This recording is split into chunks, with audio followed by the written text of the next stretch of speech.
Peu d'études se sont jusqu'à présent penchées sur le processus de construction des carrières. En effet, rares sont les organisations à ne pas avoir déjà réfléchi à l'évolution professionnelle de leurs collaborateurs ou à ne pas avoir défini avec eux des horizons professionnels potentiels. Comment alors étudier le processus de construction des carrières? Comment ces évolutions professionnelles ont été définies et quelles étaient les forces en présence?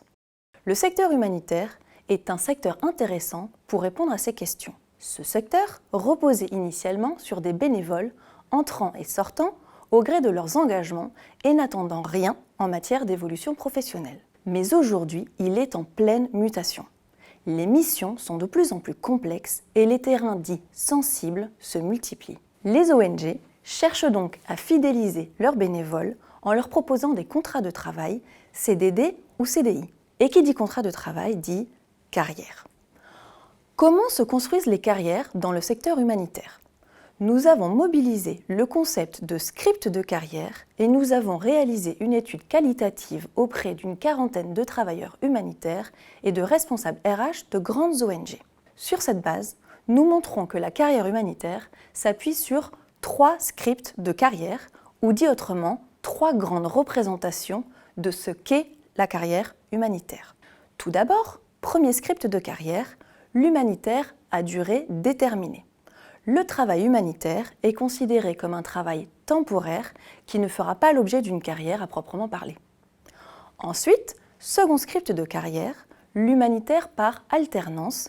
Le travail humanitaire s'envisage en alternance avec une autre activité professionnelle. Enfin, troisième et dernier script de carrière, l'humanitaire professionnel. Le secteur humanitaire est un secteur d'activité comme un autre dans lequel il est possible de faire carrière. On le voit, ces scripts proposent des visions très différentes de ce qu'est une carrière humanitaire et sous-tendent des pratiques RH parfois antinomiques en matière de gestion des carrières. Pendant longtemps, le script de l'humanitaire à durée déterminée, le premier script donc, était communément partagé par les travailleurs humanitaires et les responsables RH d'ONG. Mais il tend aujourd'hui à devenir minoritaire au profit du troisième script, celui de l'humanitaire professionnel.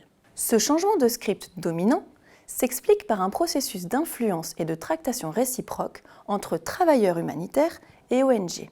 Plus particulièrement, on constate une montée en puissance du pouvoir des travailleurs humanitaires de plus en plus à même d'imposer aux ONG leurs conditions de travail et de facto leur vision de la carrière humanitaire. Cet article remet donc au cœur de la construction des carrières la notion de pouvoir et invite en ce sens chercheurs et praticiens en RH à considérer la carrière comme le résultat d'un jeu d'acteurs stratégiques.